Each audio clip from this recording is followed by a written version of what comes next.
My name is Edward Collins. At my age, you'd think a man's greatest battles would be behind him.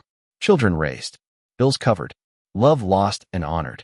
You'd think peace would be the reward for a lifetime of sacrifice. But the truth? The deepest wounds don't come from strangers. They come from across your own dinner table, from voices you once trusted more than life itself.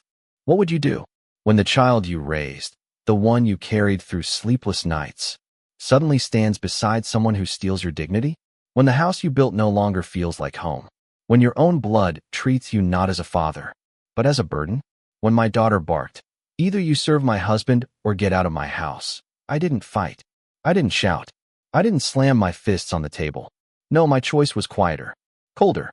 And from that moment, nothing was ever the same again. So before I take you deeper into this story, ask yourself, if the family you sacrificed everything for turned against you, would you fight to stay? Or would you walk away and let the outcomes find them? Because what happened next is a story no father ever expects to tell. It all started on what should have been an ordinary afternoon. The kind of day when sunlight warms the living room, when the world outside feels steady, and nothing seems out of place. I came home with grocery bags cutting into my hands, expecting nothing more than a quiet evening in my own house. But the moment I opened the door, I realized something had shifted. The air was heavy, charged, and the way they looked at me, the words they spoke, the demands they made, that was the moment everything changed. Ryan was slouched in my recliner, my leather chair, the one Helen gave me before cancer took her. His sock-covered feet were kicked up like he owned the place, a half-empty beer dangling from his hand. The television remote rested on his stomach, his eyes glued to a basketball game. Without even glancing at me, he muttered, "Grab me another beer while you're up." I set the grocery bags down slowly, the plastic cutting into my palms, leaving deep red marks. "Excuse me?" "You heard me," he said, still staring at the screen. "Corona, not that cheap beer you drink." A cold knot formed in my chest. I had spent part of my Social Security check on those Coronas, beer I would never drink, just to keep him content. "Ryan," I said carefully, I just walked in the door. "Let me put these groceries away first." That was when he looked at me. His face wore the same tired smirk, the one that said I'm the reasonable one. "You're the problem here. What's the big deal? You're already standing. I'm comfortable." "The big deal," I said evenly, "is this is my house." He set the beer on the table and stood up. At 30, he had height and muscle on his side, and he knew it. He loomed over me like he was trying to intimidate me. "Funny," he sneered. "Because your daughter and I live here. We pay the bills with my money. So you tell me whose house it really is." He stepped closer, beer still in hand. "Look, Edward, we can make this easy or we can make it hard. You want peace? Then you do what I say. That's the deal." The kitchen door creaked open. Olivia walked in, a dish towel in her hands, her hair pulled back into a messy ponytail. She froze, reading the tension in the air. "What's going on?" she asked sharply. "Your father's being difficult," Ryan replied, eyes locked on me. "I asked him for a beer, and he's blowing it out of proportion." Olivia turned her gaze on me with the same disappointment she used to wear when I'd ground her as a teenager. "Dad, just get him the beer. It's not worth it." But Ryan wasn't done. He moved even closer, so close I could smell the alcohol on his breath. "Here's the truth, Edward," he said. "You live in our house now. You want to stay here? You pull your weight. That means when I ask, you jump. No backtalk. Our house." I repeated, keeping my voice calm though my pulse was hammering. "That's right," he said. Olivia stepped beside him, shoulders squared, siding with her husband. "Dad," she said, "either you work with Ryan, or you can pack your things and leave." The words cut through me like a blade. I looked at my daughter, searching for a trace of the little girl who once crawled into my lap during thunderstorms, who used to hold my hand tight when she was afraid. All I saw was the hard mask of her husband staring back at me. "All right," I whispered. Ryan smirked, certain he had won. "Good. Now about that beer. I'll pack." His smirk vanished. Olivia's eyes widened, her mouth parting in shock. They had expected me to fold, to shuffle into the kitchen like a beaten old man. Instead, I turned down the hallway, leaving the groceries behind. Behind me, Ryan gasped. Olivia's voice cracked. "Dad, wait." But I kept walking. My shoes echoed on the hardwood floors Helen and I had refinished together 20 years earlier. In my bedroom, I pulled down the suitcase from the closet shelf. The same one I bought for our honeymoon to Yellowstone, when life was full of hope and the road ahead seemed endless. Now it sat on the bed, hollow and waiting. I packed carefully, deliberately. Socks, underwear, a few shirts, and trousers. Not everything, just enough. My hands moved on instinct, folding, rolling, tucking things into place. Helen's photo went into the side pocket, wrapped in tissue. My pills, my glasses, the worn leather journal where I tracked every expense. As I wheeled the suitcase back down the hall, the whispers in the living room went silent. Ryan was back in the chair, stiff and alert now, eyes watching me like a hawk. Olivia leaned against the kitchen doorway, arms crossed, trying to look tough but betraying her nerves. Neither of them said a word as I passed. Neither of them said goodbye. The old Buick fired up on the first turn of the key, steady as it had always been. I eased out of the driveway without glancing back, not even to see if they were watching from behind the curtains. I did not need to. That house was no longer mine. The half-hour drive to Aspen Lodge gave me too much time to think. Memories hit me like waves as I passed through downtown Durango. Every corner reminded me of sacrifices I had made for Olivia. Her tuition at that private college, $40,000 a year. I had worked overtime at the bank for straight years to cover it. Long nights reviewing loan applications until my fingers cramped from signing forms. Then came her wedding. $25,000, and Ryan's folks could not pay their half. I picked up the difference without complaint, wanting her day to be perfect. Reception hall, flowers, her gown. I made sure everything sparkled, because that is what fathers do. That is what Helen would have wanted. And when they wanted their first house, $80,000 from my retirement savings for a down payment. I told myself I was helping them get started. After that, the monthly drain never stopped. $1,200 for their mortgage, $300 for utilities, $500 for groceries when times were tight. Piece by piece, my Social Security check disappeared into their lives. I kept telling myself it was love. Aspen Lodge Motel sat on the edge of town, a tired little place with peeling paint and a neon sign that buzzed more than it shone. My room was small but tidy. A bed, a single chair, a wobbly table by the window. I dropped my suitcase on the rack and sat on the mattress. The silence was heavy, not the warm quiet of home, but the empty quiet of nowhere. I pulled out my phone and scrolled through contacts I knew too well. Banks, insurance, credit cards. After 30 years in finance, I had those numbers memorized. Tomorrow was Sunday, but some work could still be done. Some changes could begin. I opened my laptop, logged into online banking. The numbers lit up the screen: checking, savings, retirement. Every digit was the result of a lifetime of sacrifice. Years of saying no to myself so I could say yes to family. The cursor blinked, waiting for me to decide. Sunday morning came gray and heavy, suiting my mood. I spread my papers across the little motel table like a general laying out a battle plan. Statements, policies, legal documents. Each one neat and in order. The first call was to Alpine National Bank. I pushed through the phone menu until a woman answered. "Good morning, Mr. Collins. How can I help you today?" "I need to cancel the automatic mortgage payment for 847 Aspen Street. Account ending 4729. A pause. Keyboard clicks. "Sir, that payment has been active for 5 years. Are you certain you want to cancel?" "Completely certain. May I ask the reason?" "The homeowners no longer qualify for my financial assistance." "Very well, Mr. Collins. The payment will be canceled effective immediately. Confirmation will arrive within 3 business days." The second call went to my insurance provider. For 3 years, I had been paying premiums on Ryan's Silverado and Olivia's Honda. 2 cars I never drove, 2 accidents I would never cause. "I need to remove both vehicles from my policy," I told the agent.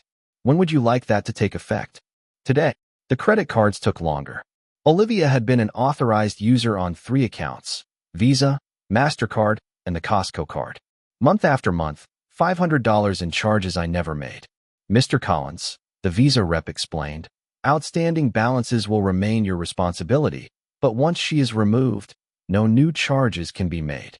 Remove her immediately." Every call felt like lifting a stone from my back. 30 years in banking had taught me the ins and outs of procedure, the right words to use, the legal protections in my favor. I was not doing anything underhanded. Everything was by the book. The life insurance change required more paperwork, but I started the process. $100,000 had been earmarked for Olivia. Once upon a time, it was meant to secure her future. But the word family meant something different now. By noon, I had made 8 calls. Mortgage, gone. Insurance, cut. Credit cards, locked. The automatic transfers that had been bleeding me dry for years. All of them stopped, one polite confirmation number at a time. I leaned back in the motel chair, staring at the list of codes and dates I had written down. It was more than numbers. It was proof I had finally taken back control of my life. The phone sat silent on the table. No missed calls. No messages. They did not know yet. Not yet. But soon, the first bounced payment or overdue bill would land in their mailbox, and then they would. I shut my laptop and walked over to the window. Out in the parking lot, an old fellow was hoisting suitcases into the back of a pickup, while his wife stood nearby, giving him directions with the kind of quiet authority that only comes from years together. They moved like two people who had long ago learned each other's rhythm. I felt a sharp tug in my chest watching them. Helen and I had been like that once. My phone buzzed against the table. Unknown number. I let it ring. The week drifted by quietly for me, though clearly not for them. At Aspen Lodge, I built a small routine. Coffee from the lobby in the morning. Breakfast at the little diner down the street. Long, steady walks through Durango's quiet neighborhoods, breathing mountain air and trying to remind myself I was free. But my phone told another story. Missed calls stacked up like unwanted trophies. By Wednesday, there were a dozen messages. By Friday, 22. I listened to them in order, one by one, like chapters in a book. At first, Olivia's voice was steady, almost casual, asking if maybe the bank had made some mistake with the mortgage payment. Then Ryan, irritated, short-tempered, griping about the insurance on his truck. By the middle of the week, panic had crept in. Dad, what the hell is going on? Olivia's voice cracked, thin with stress. The bank says you stopped the automatic payment. They want the whole amount by Friday, or they'll start foreclosure. Ryan's tone was sharper, nastier. Edward, you fix this right now? People are asking me about my insurance. You're making us look like deadbeats. Toward the end, desperation leaked through. Olivia sobbing, promising they could work things out if I'd just call back. Ryan trying a softer tack, pretending he regretted his words, begging for a second chance. I listened, then deleted each one. Their voices stirred little more than curiosity. Strange how quickly the roles had flipped. Thursday morning, a knock rattled my motel door. I peered through the peephole. Both of them stood there. Olivia in a wrinkled sweater, eyes red from crying. Ryan in his work clothes, shoulders tense, jaw tight. They looked like they had not slept. I opened the door, but left myself blocking the entrance. Dad, Olivia's voice was small, raw. We need to talk. About what? I asked. Ryan shoved forward, his face flushed. About you trying to ruin our lives over a stupid argument about beer. I stayed calm. I'm not ruining anything. I just stopped paying for your lives. The mortgage, Edward. Ryan's voice shot up a notch. You can't just stop. That's our house. Correction, I said evenly. It is my house. My name on the deed. My signature on the loan. You were guests. Ryan moved closer, but Olivia grabbed his arm. Her eyes pleaded. Dad, please. We were wrong. Ryan was wrong. I was wrong. But you can't just leave us like this. No warning, no discussion. I stared straight at her. You gave me the warning. Your exact words were, do what Ryan says or get out. I chose option 2. Her face twisted, guilt and disbelief warring inside her. I didn't mean it. Yes, you did, I cut in. You just didn't expect me to take you at your word. Ryan tried again, forcing calm into his voice. Look, let's be reasonable. We all said things we didn't mean. But this is about our home, our credit, our lives. You can't pull the rug out from under us. I can. And I did. I began closing the door. Dad, wait. Olivia cried, her voice breaking. What about family? What about everything we've been through? For a heartbeat, I saw the little girl who once helped me rake leaves, who proudly handed me dandelions from the yard. But that little girl was gone. In her place stood a woman who had stood silent while her husband humiliated her father in his own living room. Family works both ways, I told her softly. I carried you both for 5 years. When it was time to carry me, you chose him instead. Ryan snapped, his mask slipping. You crazy old bastard, you can't just. If you raise your voice again, I'll call the police, I interrupted sharply. You're on private property, and right now you're disturbing the peace." They froze, staring at me like they were seeing me clearly for the first time. Not the soft father, not the convenient wallet they'd leaned on, but just a man who had finally found the strength to say no. Ryan yanked Olivia's arm. "Come on, we'll figure it out." They shuffled back to their car. Ryan's shoulders sagged, no swagger left. Olivia glanced back once, her face filled with something between sorrow and disbelief. I shut the door, locked it, and turned back to my table. There was more work to do. Accounts to close, numbers to fix, the slow dismantling of years of sacrifice. Later, I stepped outside. The air bit sharp and clean. I headed down Main Avenue toward the diner. 3 blocks, same as always. The place Helen and I used to go after her checkups, where we'd split a slice of apple pie and talk about nothing at all. The routine steadied me. The confrontation had rattled me, sure. But as I walked, I remembered, this was just another step in reclaiming myself. Back at the motel, my paperwork sat waiting, organized, neat, ready for the next round. A battle plan written in black ink and confirmation numbers. The bell above the diner door jingled as I walked in. The air hit me like a memory. Coffee steam mixed with the smell of bacon grease, the kind of comfort that usually calmed me. Not today. I had just slid into my usual corner booth when a familiar voice cut through the clatter of dishes. Edward Collins. Well, I'll be damned. Frank Dalton stood near the window, his newspaper tucked under one arm. We'd worked side by side at Alpine National for 15 years before he'd moved to the main branch. He handled commercial loans. I took personal accounts, but we'd shared enough lunches and late afternoons that I counted him as a friend. "Frank." I stood, shook his hand. "Good to see you. Mind if I sit?" He didn't wait for an answer, just dropped into the seat across from me. "Haven't seen you since Helen's funeral. Heard you moved out to Aspen Lodge. Everything all right?" The waitress brought coffee before I could reply. I let the pause stretch, deciding how much truth I wanted to share. Frank was solid, trustworthy, but at the end of the day, he was still a banker. Bankers live by rules. "Family situation," I said finally. Needed some space to clear my head. Frank studied my face for a moment, then leaned in. "Edward, that son-in-law of yours, he tried to pull a fast one on us a few months back." My cup froze halfway to my lips. "What kind of fast one?" "He wanted a home equity loan. $50,000. Claimed your house was his." Frank's expression soured. "Brought paperwork and everything. Looked legit at first glance. But when we ran the title search," Frank shook his head. "It all came back clean. Title in your name only. No co-signers. Nothing to give him a legal claim." I set the cup down carefully. "When was this?" "December. Maybe January. I handled it myself because of the amount." Frank lowered his voice. "Edward, it wasn't some misunderstanding. That was deliberate fraud. The documents were forged." His words hit me like ice water. Months ago, Ryan had already been planning to rob me blind. This wasn't about a stupid argument over beer.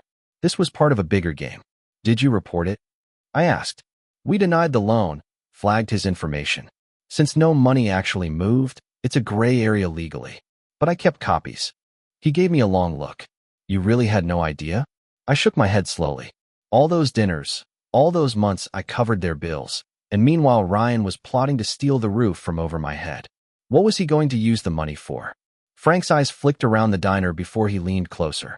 He wrote, "Home improvements" on the application, but word is he's deep in betting. Pretty deep. My chest tightened. "How deep?" "Alan Green might know more." "You remember Alan?" "Detective Green now. He mentioned Ryan being a regular at Sky Ridge Casino." I remembered Alan. We'd served together on the church building committee. His daughter had graduated with Olivia. If he said Ryan was betting, I believed it. "Frank, I appreciate you telling me this." I reached for my wallet, slid a bill under the untouched coffee cup. Frank put a hand on my arm. "Be careful, Edward. A man who forges papers to steal from family. That's a man who might do worse when he's cornered." I walked back to Aspen Lodge with my head buzzing. Suddenly, Ryan's constant demands made sense. His disrespect wasn't just about dominance. He saw me as a mark, an easy bankroll for his debts. That ultimatum in my living room hadn't been about beer. It was about keeping control of the money he thought he had a right to steal. Back in my motel room, I opened my laptop. New document, Ryan Fletcher proof. Frank's warning was just the start. If Ryan was willing to forge documents, What else was he hiding? The courthouse closed at 5. I had an hour. I drove straight from the diner to the La Plata County Courthouse, a brick building that had always seemed intimidating when I was younger. Today, it felt like backup. The clerk's office was on the second floor. A woman with tired eyes and steady hands processed my eviction notice like she'd done it 1,000 times. "Mr. Collins, you understand this is your daughter's residence?" she asked, glancing from the deed to the paperwork. "It is my property," I said firmly. The residents violated the terms of their stay. And those terms would be, I required mutual respect and contribution to household expenses. Neither was upheld. She gave a small nod, stamped the papers, and slid them back. 30-day notice begins today. If they contest, there'll be a hearing. If not, the sheriff serves final papers after the deadline. How soon will they get this? Sheriff's department handles that, usually within 48 hours. I thanked her, tucking my copies into my briefcase. Walking out of the courthouse, I felt something I hadn't felt in years, solid ground under my feet. No more manipulation, no more emotional blackmail. From here on out, everything would run through the law. My next stop after the courthouse was the police station. Detective Alan Green's office sat tucked away in the far corner, a cramped little room crowded with filing cabinets and stacks of papers stained by too many cups of coffee. Alan looked older than the last time I'd seen him. His hair had thinned and turned grayer, the lines around his eyes dug in deeper, but his handshake was still firm. "Edward," he said, leaning back in his chair. "What brings you down here to my end of the building?" "Information," I told him. "Frank Dalton said you might know something about Ryan Fletcher's betting habits." His expression shifted instantly, less friendly, more professional. "Your son-in-law? What's this about?" I laid it all out. The fight in my living room, the ultimatum that drove me out, Frank's story about the fake loan papers. Alan didn't interrupt, just scribbled notes here and there while I talked. When I finished, he gave a small nod. "Ryan's name comes up at Sky Ridge Casino a lot. Regular player. Mostly poker. Staff say he's been showing up more often lately, and he's not playing small stakes anymore." My gut twisted. Any idea how deep he's in? Alan tapped his pen against the pad.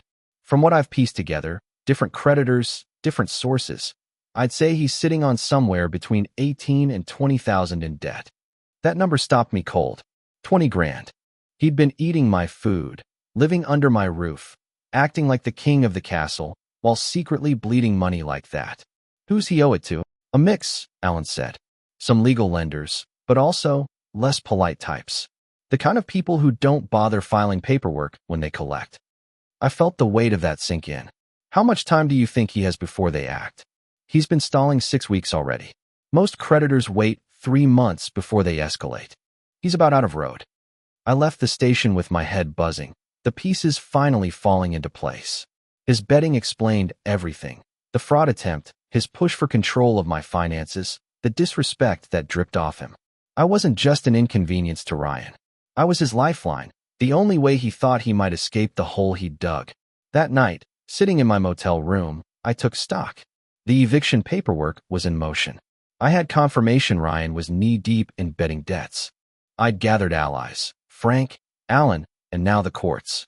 My proof file grew as I added Alan's notes to the folder I'd started earlier. Banking had taught me the value of recognizing patterns, and this pattern was crystal clear. Ryan wasn't just arrogant. He was desperate. Desperate men don't think straight, and desperate men can be dangerous. I needed to be prepared.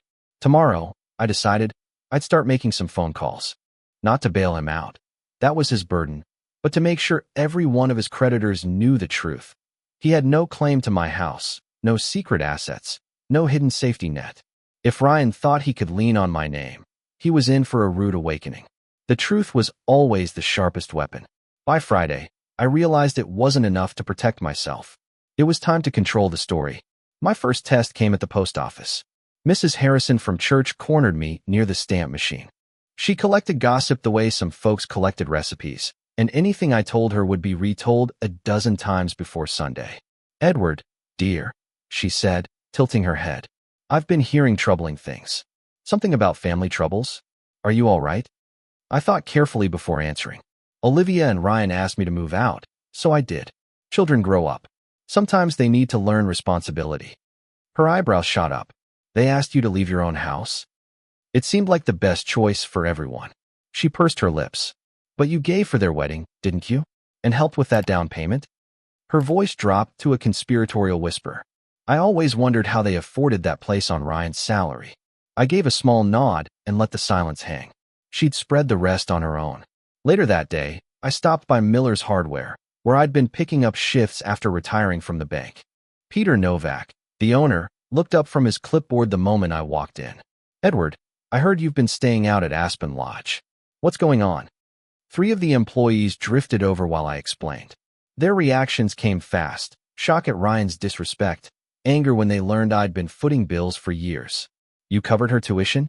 Mark, the assistant manager, shook his head. Ryan told everyone his folks were rich. Said they were helping you out. I smiled grimly. Ryan said a lot of things. Peter's face hardened. That explains why he never took overtime. Always had an excuse. Guess he was busy at the casino. Figures, muttered Emily from the paint counter. By the time I left Miller's Hardware, I knew the story would travel faster than wildfire. In a town like Kalispell, you didn't need the internet. Word of mouth was quicker than any newspaper headline. My third stop that day was St. Andrew's Lutheran Church. Pastor Bennett was setting up for the weekend service when I walked in. He waved me into his office, poured coffee into one of those chipped mugs that had probably calmed 100 worried souls, and motioned for me to sit. Edward, people have been coming to me. They're worried about you, he said gently. Can you tell me what's really going on? That was what I liked about Pastor Bennett. He wasn't digging for gossip. He was genuinely trying to help.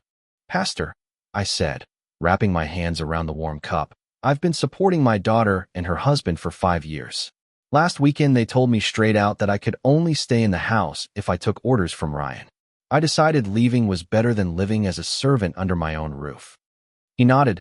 I steady. That must have hurt. It was more clarifying than painful, I admitted. I love my daughter. But there's a line. Sometimes, he said thoughtfully, loving someone means letting them face the results of their own choices. It sounds like you've been shielding them from that for a long time. Too long, I said quietly. I left the church and wandered back toward the motel, stopping at Linda's coffee shop for an afternoon cup. The place was packed, retirees playing cards, mothers juggling strollers, off-duty workers reading the paper. I found a corner table and just listened. Snatches of conversation floated through the noise. Heard Ryan owes money all over town. Edward Collins has been paying their bills for years. Always wondered how they lived so well on his paycheck. The small-town machine was doing exactly what I'd expected. Information moved here the way water seeps through soil, quickly and naturally, separating truth from rumor as it went. As I left the shop, my phone rang. Mrs. Whitaker, my neighbor for 2 decades. Edward, I hope you do not mind me calling, she said. There's been a lot of shouting at your house lately. Mostly Ryan, but Olivia too. Yesterday the police even drove by twice. Thank you for letting me know, Mrs. Whitaker. I appreciate you keeping an eye on things. Are you safe? Do you need anything? Her voice held real concern. I'm fine, I said, one day at a time. That night in my motel room, I went over the day's conversations. The social pressure was building without me lifting a finger. People could see the truth for themselves. Then the phone rang again.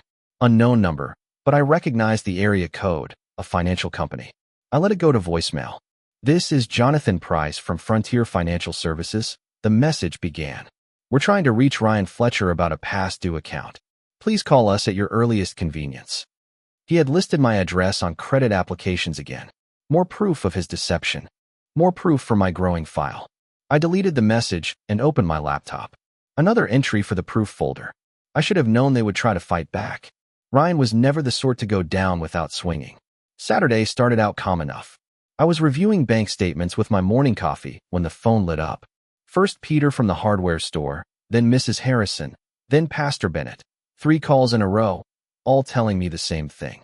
Ryan was making the rounds in town, peddling his own version of events. Edward, you need to know what he's saying, Peter told me, his voice tight with anger. He came in here an hour ago, loud as can be, telling folks you abandoned them without warning. Says you promised to take care of them forever and then cut them off out of spite. What else did he say? I asked. That you're having some kind of breakdown, Peter replied. Said you threw them out because Olivia wouldn't let you control every decision. And Peter hesitated. He's also telling people there's a family medical emergency that needs money and you're refusing to help. I thanked Peter and hung up. My mind was already turning the pieces over. Ryan's creditors must be pressing him hard if he was resorting to a public relations smear campaign. My next call confirmed it. "Mr. Collins," said Detective Green on the line. "I thought you should know. Ryan Fletcher was here this morning filing a complaint about elder abuse. He's claiming someone at the bank is manipulating you into bad financial decisions." "Elder abuse?" I said. "Pure nonsense," Green replied. "But he's trying to set up an official record questioning your competence. We told him we'd need medical proof and witness statements. He doesn't have either." 20 minutes later, my phone rang again. Olivia's number. "Dad, please pick up," her voicemail begged. "I know you're angry, but there are things you don't understand. I'm pregnant, Dad. The stress from all this is making me sick. The doctor says if things don't calm down, I could lose the baby." The words twisted something deep in me, the same instinct that had made me easy to manipulate all these years. But her tone, it sounded practiced, like a speech rehearsed in the car on the way over. "Congratulations on the pregnancy, sweetheart," I said carefully. "When did you find out?" "Last week, right before everything fell apart," she answered, her voice breaking just enough to sound believable. "Dad, I cannot lose this baby because of money problems. You always told me family comes first." "Family does come first," I said, steady but firm. "That is why I spent $60,000 on your education and $25,000 on your wedding. But what about now? What about your grandchild?" She pressed. Her words hung in the air like smoke. If she was truly pregnant, if there really was a medical crisis, then my decisions might ripple out in ways I had not planned. But the timing was just too convenient, too rehearsed. "Olivia," I asked slowly, "have you actually seen a doctor about these complications?" There was a pause. "I have an appointment next week." "With who?" "Dr. Grant at the women's clinic." I knew that name. Helen had trusted Dr. Grant for years. "Then I will call her office," I said, "and ask about helping with the medical costs." "Dad, you do not need to call. If there is a genuine emergency involving my grandchild, I want to help. Dr. Grant will know exactly what needs to be done." Her tone sharpened, defensive. "You cannot just call my doctor. That is private information." "You are right," I replied. "Then have her call me directly to discuss payment options." The line went dead.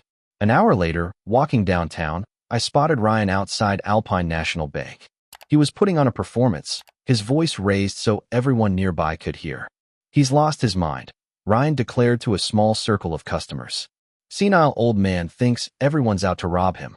He even threw his own pregnant daughter out of the house over nothing." The crowd turned as I approached. Recognition spread across their faces. I was no longer just a rumor. Ryan spun to face me, his face flushing red. "There he is, the man who abandoned his family." "Hello, Ryan," I said calmly. "How's the betting debt situation working out?" That hit him like a brick. People shifted uncomfortably, whispering. "You are crazy," he sputtered. "I don't know what you're talking about." $18,000, I said clearly. "That is what Detective Green told me.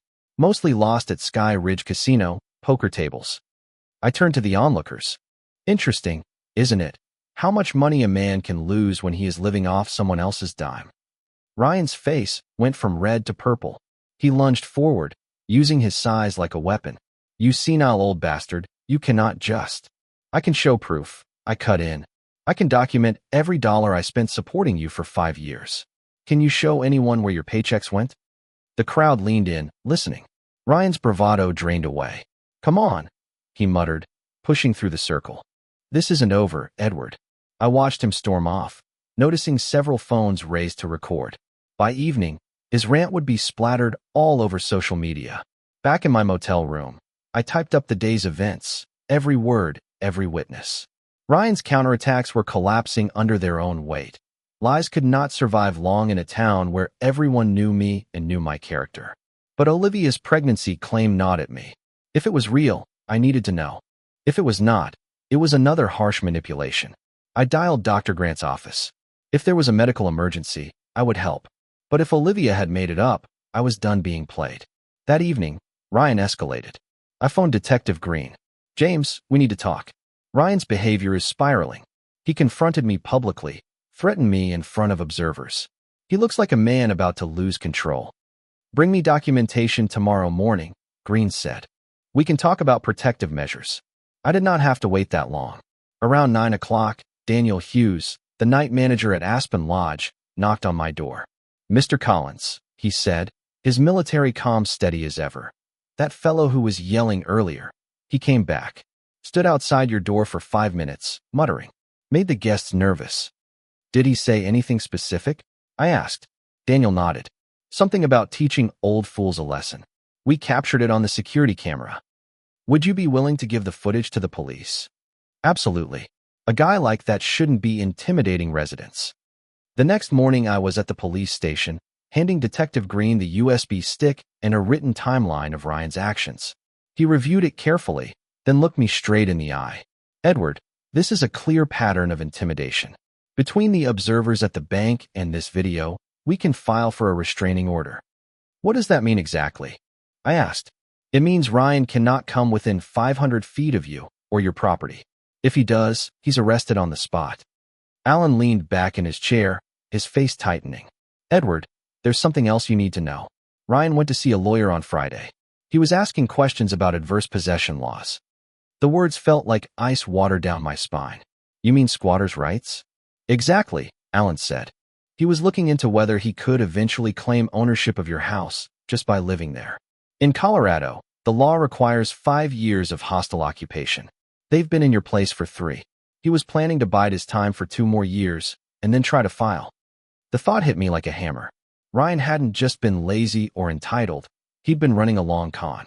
All those months of living under my roof weren't just freeloading. It was groundwork for stealing the very home Helen and I had built. Does he actually have a legal leg to stand on? I asked. None, Alan answered firmly. Adverse possession only works if you've lived there without the owner's permission, and it has to be hostile occupation. You invited them in. They've never compensated rent or property taxes. Legally, he's got nothing. But the fact he was asking, it shows purpose. He's been plotting this for years. Alan slid a file folder across the desk. It's premeditated theft, plain and simple. I rubbed my temples. The beer incident, the power plays, the fake respect, it wasn't about dominance. It was about covering a plan that ended with my house in his name. What about the restraining order? I asked. With the proof you've got, I can fast-track it. You'll have it signed before the day is out, Alan promised. When I left the station, my understanding of Ryan had changed completely. He wasn't just an arrogant son-in-law. He was a thief in the making. Walking to my car, I pulled out my phone. It was time to make a few strategic calls. First up was Jonathan Price at Frontier Financial Services, one of the debt collectors who'd been blowing up my phone. Mr. Price, this is Edward Collins, returning your call about Ryan Fletcher. Just so you're clear, he no longer lives at my address. He never had a legal claim to my house. Any application with that address listed is false. If you need to find him, he's working at Mesa View Auto Dealership out on Highway 550. Then I called Continental Credit Recovery. This is Edward Collins. I need to correct your records about Ryan Fletcher. He has no ownership interest in my property, and he does not live there anymore. Each conversation was short and precise. I wasn't paying Ryan's bills, wasn't giving out sensitive details. I was just putting the truth on the record so his lies would start crumbling. By noon, I'd spoken with 6 different agencies. The web Ryan had spun around himself was beginning to collapse. That afternoon, Judge Morrison put his signature on my restraining order. Legally, Ryan Fletcher was now barred from coming within 500 feet of me or my home. If he so much as set foot on my driveway, he'd be in the back of a sheriff's car. Driving back to Aspen Lodge, I felt a weight lift. For 3 years, he'd been quietly plotting to rob me. Now he couldn't even walk near the house without breaking the law. Not long after, my phone buzzed with a text from an unknown number. This isn't over, old man. I didn't even flinch. I forwarded the message straight to Detective Green and then blocked the number. Evidence collection had become second nature. Monday morning, I filed the restraining order at the courthouse. By lunchtime, Ryan's carefully built life was collapsing from every side. The clerk stamped my paperwork with authority. Mr. Collins, this order is active immediately. If he comes near you or your property, that's a violation. I thanked her and walked out, knowing a sheriff's deputy would be serving Ryan the papers before the day ended. By the time I reached my car, the phone was already ringing. It was Patrick Hughes, the owner of Mesa View Auto, Ryan's boss. Edward, Patrick said, I need to ask you straight. Are the things Ryan's been saying true? What exactly has he been saying? That you've had some kind of breakdown. That you kicked him and Olivia out because of dementia. He's also telling people there's a family medical emergency and you're refusing to help. Patrick's voice carried doubt. Thing is, I've known you for 20 years. This doesn't sound like the Edward Collins I know, the man who co-signed my boy's first car loan. Patrick, I said, Ryan gave me an ultimatum, obey him or leave my own house. I chose to leave. There is no medical emergency, and my mental state is just fine. You can ask my banker, my lawyer, or Detective Green. There was a pause on the line. Then Patrick sighed. That's what I was afraid of. Edward, I've already had 3 customers today mention Ryan owing them money. One of them recognized him from the casino. This is bleeding into my business. I can't have this kind of scandal tied to my dealership. I'm going to have to let him go. 20 minutes later, I was sipping coffee at Linda's cafe when I saw a van from Continental Credit Recovery pull up outside my old house. Their name was plastered right on the door. My phone rang again, Olivia this time. Her voice was shaky, panicked. Dad, there are men at the house asking about Ryan's debts. They're demanding to know about our assets, our income, everything. What did you tell them? I asked. I told them Ryan doesn't own the house and that you evicted him. But they're talking about garnishing wages, seizing assets. Dad, I don't understand what's happening. Sweetheart, I said quietly, this is what happens when someone borrows more than they can repay. These are the outcomes Ryan created, not me. Her voice cracked. $18,000? How is that even possible? So you really didn't know? I said. It's betting, Olivia. Detective Green told me. Sky Ridge Casino, poker tables mostly. There was a pause on the line before Olivia whispered, almost like a confession. He told me those late nights were overtime shifts. I sighed. I'm sorry you had to learn the truth this way, Olivia. Her voice came back shaky. The sheriff's deputy was here, too. Handed Ryan some papers. And now he's been stomping around the house, throwing things, yelling like a madman. That would be the restraining order, I told her. Ryan was probably realizing his options had just run out. Dad, she said, her words breaking apart. He keeps talking about leaving town. Says there's nothing here for him anymore. What am I supposed to do? You make your choices based on the man he really is, I answered firmly. Not the man you hoped he was. That night, I parked across from my old house and watched their world unravel. 3 different creditor vans had stopped by during the day. Mrs. Whitaker, my neighbor for 2 decades, gave me a sad little wave from her porch. Through the living room window, I saw Olivia and Ryan locked in another argument, his arms flailing, his stance aggressive, while she shrank back, scared and cornered. The fairy tale marriage I'd been funding for years was cracking apart under the weight of reality. My phone buzzed with a text from Daniel at Aspen Lodge. That guy came by again. Tried to get into the building. I reminded him about the restraining order. He left, but he looked furious. I forwarded the message straight to Detective Green. Ryan had already violated the restraining order within hours of being served. Desperation was driving him now, and desperation made him reckless. Dangerous too, but predictable. A man with betting debts, no income, and the law on his back doesn't have many paths left. He either faces his mess like a man, or he runs. And knowing Ryan, I'd bet on running. On the drive back to Aspen Lodge, I thought about Olivia. If he bolted, would she go with him, clinging to loyalty that never earned her anything but lies? Or would she finally see him for what he really was and walk away? That choice was hers, not mine. I had shielded them from reality for 5 years, but the day they told me to surrender my dignity or leave was the day my protection ended. I chose dignity. The rest was up to them. 2 more days of watching them sink was enough. Wednesday morning, I picked up the phone and told Olivia to meet me at the diner. Just you, not Ryan. I can't leave him alone right now, Dad, she protested. He's unraveling. He needs me. Then we've got nothing to talk about. The restraining order means I can't be around him anyway. There was a long silence. Then finally, where? Main Avenue Diner. 2 o'clock. Back corner booth. Somewhere private. I showed up early and picked the booth with its back to the window. I didn't want passing cars or curious stares distracting from what had to be said. Olivia came in right on time, but she didn't look like the young woman I remembered. Stress had carved new lines around her eyes. She fiddled with her purse strap nervously as she slid into the seat across from me. "Dad," she blurted, "I know you're furious, but Ryan lost his job. The collectors won't stop calling, and people are coming right to the door demanding money we don't have. The phone never stops ringing." I let her finish, then leaned forward, steady and calm. "I'm offering you one chance to step out of this with dignity." Her eyes narrowed. "What do you mean by that?"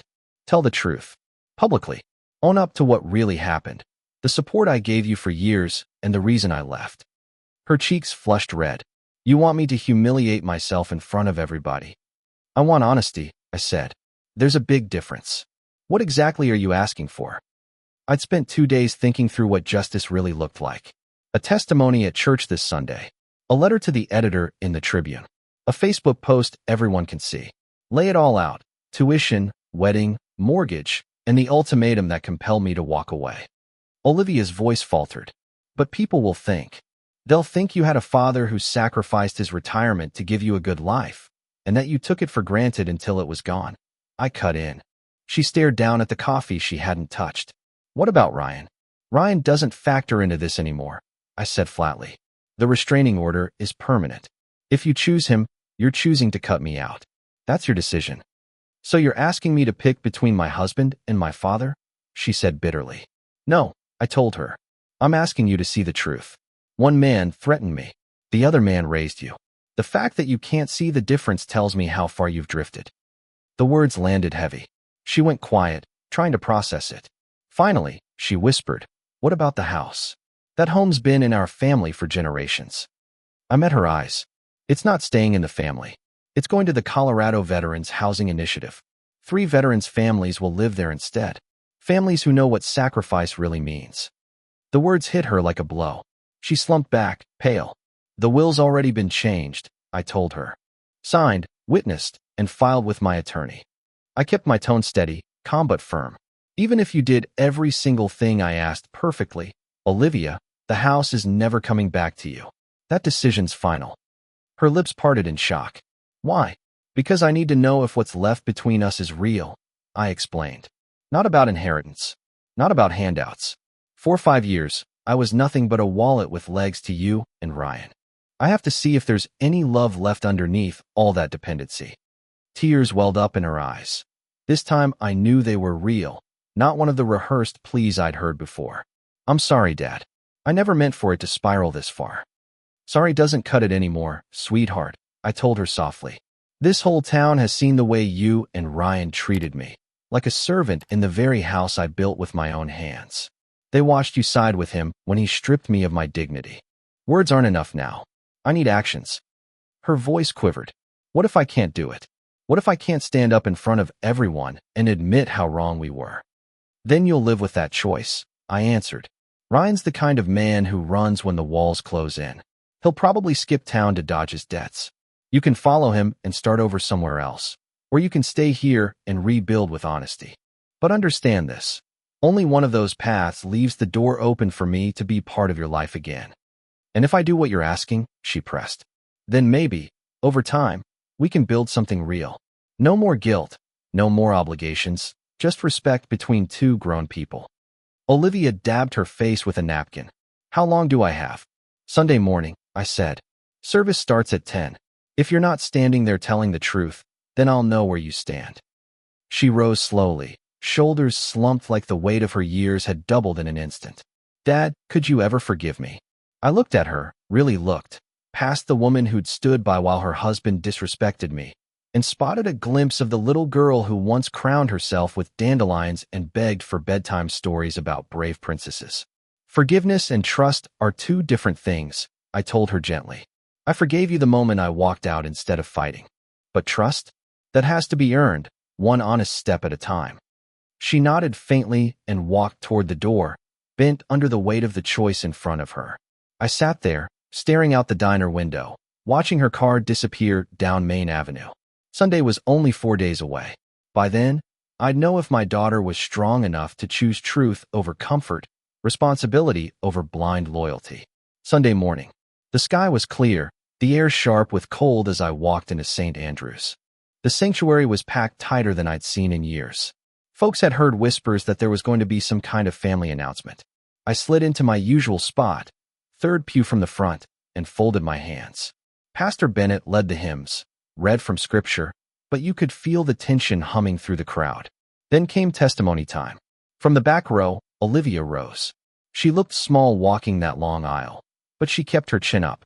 At the podium, her knuckles whitened around the edges as she steadied herself. "I need to tell you all something about my father," she began, her voice carrying surprisingly strong. "For the past 5 years, my dad, Edward Collins, has been the one keeping my husband and me afloat. He covered $160,000 for my college degree when I could have gone to a state school for a fraction of that. He gave $25,000 for my wedding when Ryan's family couldn't cover their share." The congregation stirred, gasps, whispers, heads turning. Numbers like that were hard to dismiss. "He gave us his family home, the place where he and my mother lived for 20 years. When we fell behind, he covered the mortgage. When we needed groceries, utilities, car insurance, he covered everything. He lived on Social Security while we drained him dry." Her voice didn't shake now. It grew stronger. "3 weeks ago, when my father wouldn't take orders from my husband like a servant, we told him to obey Ryan or leave his own house. And he walked out because dignity mattered more to him than comfort." You could have heard a pin drop. Even the kids sat still. I stood by while my husband disrespected the man who gave up his retirement so I could chase my dreams. I chose loyalty to someone who threatened him over loyalty to the man who raised me. And I was wrong. Ryan was wrong. My father deserved gratitude and respect, and instead we gave him demands and ultimatums. Her tears rolled freely now, but her words rang like a bell. Olivia's eyes locked on mine. Her voice shook, but the words were clear. "Dad, an apology doesn't begin to cover what we did, but maybe it's a place to start." The sanctuary erupted with soft murmurs, people whispering their support, nodding, some even tearing up. When she walked back to her seat, the weight of what she had done was heavy in the air. Pastor Bennett stepped to the pulpit, his own eyes glistening. "Sometimes the bravest act is admitting when we've been wrong. Olivia has shown us courage today, and her father has shown us what it means to carry yourself with dignity under trial." After the benediction, the congregation surrounded me. Old neighbors, co-workers, church friends. They hugged me, shook my hand, and whispered encouragement. Mrs. Harrison pressed my hand tight in hers. "Edward, we all guessed you were helping them, but none of us knew the price you endured, and none of us knew how little thanks you got for it." Peter from the hardware store gave my shoulder a solid pat. "Edward, setting boundaries with family? That's no small feat, took guts." But the most important moment came outside, when Olivia found me near the church steps. She spoke in a low, unsteady voice. "The letter to the Tribune is scheduled for Wednesday, and I'll post on Facebook tonight." She hesitated, swallowing hard. "Dad, Ryan left yesterday, packed up while I was at work, drove off without a note, no forwarding address." I felt no surprise. Men like Ryan always ran when their lies collapsed under truth. "I am sorry your marriage ended this way," I said softly. Her eyes hardened. "I'm not. I filed for divorce this morning. Found out he'd been betting with my credit cards too. The debts are worse than we imagined." 3 months later, I stood in the front yard of the house where I had raised my daughter, watching something new begin. The Colorado Veterans Housing Initiative had finished renovations, turning the old home into 3 transitional apartments. Families were unloading moving trucks, children laughing as they chased each other across the lawn. Staff Sergeant Isabella Ramirez, a mother of 2 just back from deployment, stopped to shake my hand. "Mr. Collins, this chance means everything. Thank you for choosing veterans." "Veterans understand sacrifice," I said simply. "This house should belong to people who know the value of giving, not taking." A new life. My own days had settled into peace at the lakeside cabin I bought after closing that chapter. The place was modest, 2 bedrooms, a small but warm kitchen, and a dock reaching into Vallecito Lake. Mornings meant coffee on the deck, afternoons spent fishing, evenings filled with books and quiet. No more financial bleeding, no more emotional blackmail. Just simple, honest living. One afternoon, as the sun dipped behind the pines, my phone buzzed with a message. "Olivia, Dad, I am 3 months into counseling, learning about healthy relationships. Can we meet for coffee sometime? I want to earn back your trust, one step at a time." I looked out over the lake where an osprey swooped, striking the water with precision. Olivia had kept her promise. The Tribune letter had run, detailed and sincere. Her Facebook post had been raw and honest, drawing comments of support from neighbors who finally understood the truth. And now, for once, she was taking responsibility instead of leaning on excuses. I typed back, "Coffee sounds good. Saturday morning at the diner." Her reply came instantly. "I'll be there. And Dad, thank you for not giving up on me." I set the phone down and leaned back, watching the osprey rise with a fish clutched in its talons. Justice had been served. My dignity was intact. And maybe, just maybe, my daughter was ready to build a relationship that wasn't built on money, guilt, or obligation, but on respect. The sun dipped lower, painting the water with fire and gold. From the distance, I heard children's laughter from the veterans' apartments, filling the air with a sound that reminded me of Helen's smile. It had all been worth it. And if you've listened this far, I hope you'll let me know what you think. Have you ever had to teach someone that respect has to be earned, not demanded? Leave your thoughts in the comments. And if you want to hear more stories like this, hit that subscribe button.